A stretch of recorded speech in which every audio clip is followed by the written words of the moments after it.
What's up, guys? Mason the Brock Henderson here, and this is a show that I didn't really know much about going into it.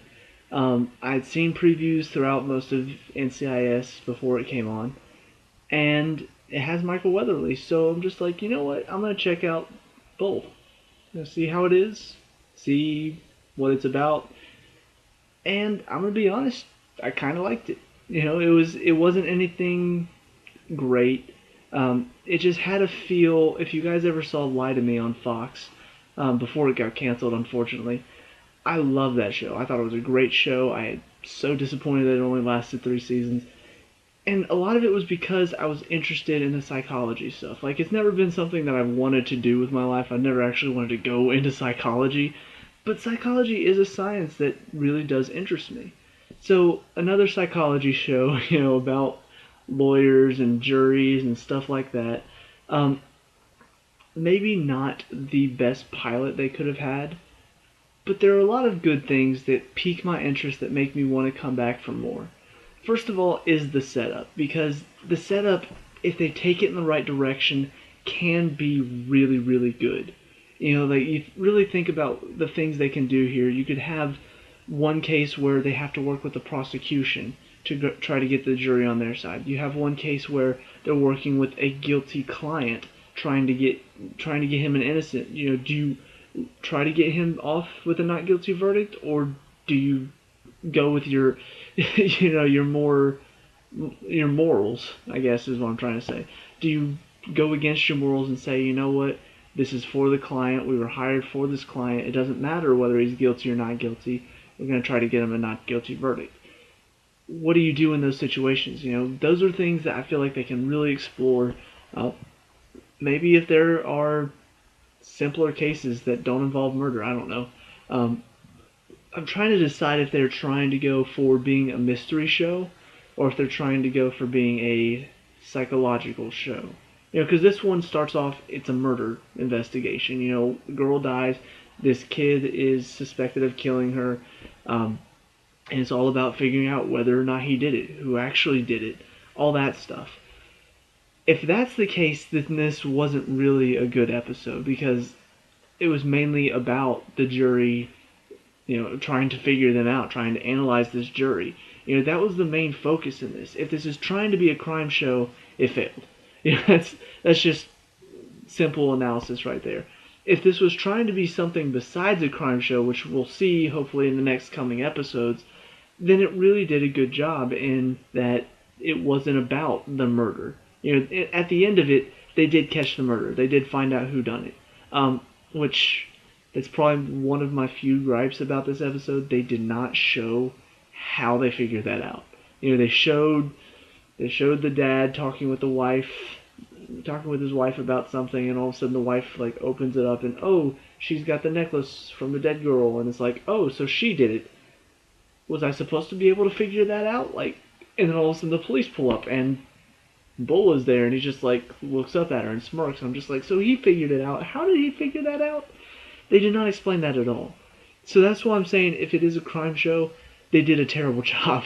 Like this, there was no mystery involved. It wasn't like, oh, here are a bunch of clues. It was just like 1 second at the end of the episode. Oh yeah, this lady did it, and her reasoning was because she wanted her daughter to have the boy that got accused, and yeah. How did he figure this out? I want to know. It's been bothering me ever since it ended. I want to know how he figured this all out, and I want to know if that was supposed to be explained or if we were supposed to know. Anyway. So, as far as the mystery element, that was in there, but I feel like the main focus was on this jury analysis and a bit on the characters too. You've got a little team going on. You've got, obviously the main one is Michael Weatherly's character, Jason Bull. Psychoanalyzes people. I love the scenes where it's a bit more emotional. When he's talking to the kid about, his father and all that stuff, and that conversation, the emotion that was in that scene, it felt real. It felt really good. The acting was pretty spot on. Especially when you compare it to some other shows, their pilots, the one I'm thinking, there, well, okay, there are two that I'm thinking of that I saw there were going to be new shows. I'm like, it seems interesting. I'm going to give it a look. CBS, or CBS, it's on CBS. CSI Cyber and Criminal Minds Beyond Borders. Those two, I enjoyed CSI when it was on. I didn't really watch it recently. I haven't seen any of the other CSIs. Um, so yeah, I was like, okay, I'm gonna watch CSI Cyber. It seems like a show I may enjoy because it's a little bit more technological. The acting was just not good. It was hard to watch at times. I'm like, I don't know if I can watch this. And honestly, from what I heard, it didn't get much better. I think it may be canceled now. Criminal Minds Beyond Borders was another one. I'm like, you know what? It's based off of Criminal Minds. I love Criminal Minds. Let's give it a look. And the acting was sort of iffy. It wasn't bad, but it wasn't great. This one, some of the actors aren't that good. There were two that I think I could pick out that were a bit emotionless. I guess they weren't the main characters; they were side characters. But the acting was pretty spot on for this, which kind of surprised me. In most pilots, it feels like some of the acting is a bit rushed because we got to get all this information in quickly. We got all these new characters to introduce. We got to introduce fresh characters. We got to start a whole series based off of this one episode. We got to get all this character involved. And so a lot of the acting feels rushed. It feels forced. It feels like we got to force all of this in at once.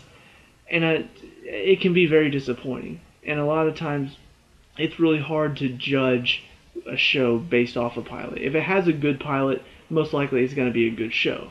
There are very few shows I could think of that had great pilots and then failed as a show, because if you're able to do that first episode good, why not the rest of the season? That's even harder to do, trying to fit all of that into one episode. So yeah, the acting I thought was spot on. Michael Weatherly, I didn't see much of Tony DiNozzo in this, and that's one of the things that I love about it, is that I came in, I wasn't really sure what to expect. I was like, am I just going to get more Tony? Is that kind of his character? But no, he comes in, he plays a very good, he seems like a guy that's very smart, maybe not very social. The scene at the end with the woman was okay as an actress, but anyway, now I'm really analyzing very, very detailed. But their little conversation, I love that at the end. It kind of gave us a glimpse into his character, and it's very interesting to see that she was a bit of an analyst as well. She was a bit of a psychoanalyst too. So it kind of gives you a glimpse into the main character, seeing what he's going through, seeing that she's like, you don't have to analyze everybody. He's like, I can't help it. I have to. Like that's just, it's kind of his thing. He has to know what people are thinking, and it's bugging him that he doesn't really know what she's thinking. That the one person he had to sway is the one person that he has no clue what she's thinking. He doesn't know what will sway her vote. And in the end, he ended up swaying her vote. How did that happen? He wants to know. He has to know. So I love seeing that. The team itself is pretty interesting. You got kind of, I guess, his sidekick, the blonde lady. She's mainly there to explain stuff, it feels like. I wish, I don't know. Like if you watch Lie to Me, she seems like the Jillian of the team. If you don't know who that is, the best way I can describe it is that she's got the skills that he has as well, but she's mainly there to be the one that sort of calms him down. Like whenever he's trying to, whenever he rubs people the wrong way, she's there to step him up. She's the mediator, or step him up. She's the mediator of the group, is pretty much what I'm trying to say. But she's got skills too, so hopefully we get a bit more about her. But you got the hacker of the group, you've got the former police officer, you've got the stylist that can change. Like this one kid looks really like a punk, and they end up changing his style, so now he doesn't look like a punk anymore. So now maybe the jury will like him a bit more. And then you've got the one that's, I guess, kind of the mimicker, the one for the mock trials. He pretends to be a lawyer. I don't really know what else he does. I hope we get a bit more about him. But, I mean, it's an interesting team. It's a good little group. They've got their strengths. They've got their weaknesses. I enjoy seeing them work together so far. It's just a matter of how much will they come into play later. Are we going to get more about their backstories? Are they going to actually be involved a lot in the episode, or are they just going to be here and there, like, oh, the hacker girl found something? I'm interested to see how that dynamic works. But overall, I do like the premise that they've got going. The case itself was fairly interesting. It wasn't necessarily like, oh, this is big. This is a twisty case. I don't know what's going to happen next. I don't know what's going to come around the next corner. It wasn't anything like that. It was pretty straightforward. Girl's dead. Somebody strangled her. This boy gets suspected. He is a punk. His dad is a billionaire, and people don't really like him because of that. They feel like he's gotten everything he wanted. There's this girl that likes him. She ends up getting suspected at a point, and it's pretty much it's as straightforward as it gets. Like the case itself is straightforward. The client is innocent. There are a few interesting things here and there. Like the son turns out to be gay, and so that's one of the things that's like he was with another guy the night when the murder was happening, so it was like he couldn't have killed her. And some strange like twist, I guess, they threw in at the last minute that the wife that killed the daughter, it turned out that her husband was the one that the son was with, and I'm just like, is this trying to be a plot twist? Like, I don't know, because it was so focused on the team and on the trial itself. Like I said, the murder mystery going on in the background, it felt like at the very end they had to throw in these little plot twists. Like, after the trial was over, after the not guilty verdict, the questions were, who was the guy that this boy was with? Who was he with the night of the murder? Who actually killed the girl, and why? What was the motive? We didn't figure out any of that, but he got his not guilty verdict, so that seemed like the main point. But just so there was resolution, just so the audience wasn't left with these questions, it felt like they just threw that in the end, like, oh, it was the dad of this girl that the son was friends with, and his wife killed the girl, the dead girl, for her daughter, and yeah. Just, oh, okay, now I get it, but that was stupid. So anyway, long story short, I did enjoy it. It's kind of a personal preference for me, though. I wouldn't necessarily say that it's a great show. I wouldn't even say it's really a good show at this point. But it has piqued my interest, so I'm probably going to keep watching it. As far as like everybody else, I could understand if people don't really like this. I mean, there were a few mistakes here and there, like simple mistakes that you think people would pick up on. Like the lawyer at the beginning is wearing one coat, and then when he leaves, he's wearing a completely different coat. I'm just like, that was very obvious. It wasn't different colors, but it was still a completely different jacket. I'm like, that should be caught. That should be caught in wardrobe. Like, oh, hang on, wait, you're wearing a different jacket. And nobody said anything. Just like, okay. But yeah, there are mistakes. There are a few strange performances. The case itself kind of took a backseat to the trial and figuring out the jury and the team figuring out the jury. So yeah, I don't know where this show is going. I don't know what it's going to be about. I'm still up in the air about whether or not it's going to be good or bad. But as far as my preference, I enjoy seeing stuff like this, so I'll keep watching.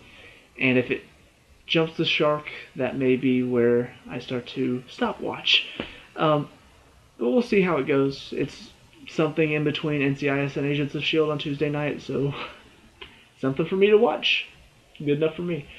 So anyway, those are my thoughts on this episode. What did you think about it? Let me know down in the comment section below. What did you not like? What did you like? Stuff like that. We can talk about it, discuss it. Leave a like and subscribe for future bowl reviews, and I will see you at the next one. Peace out.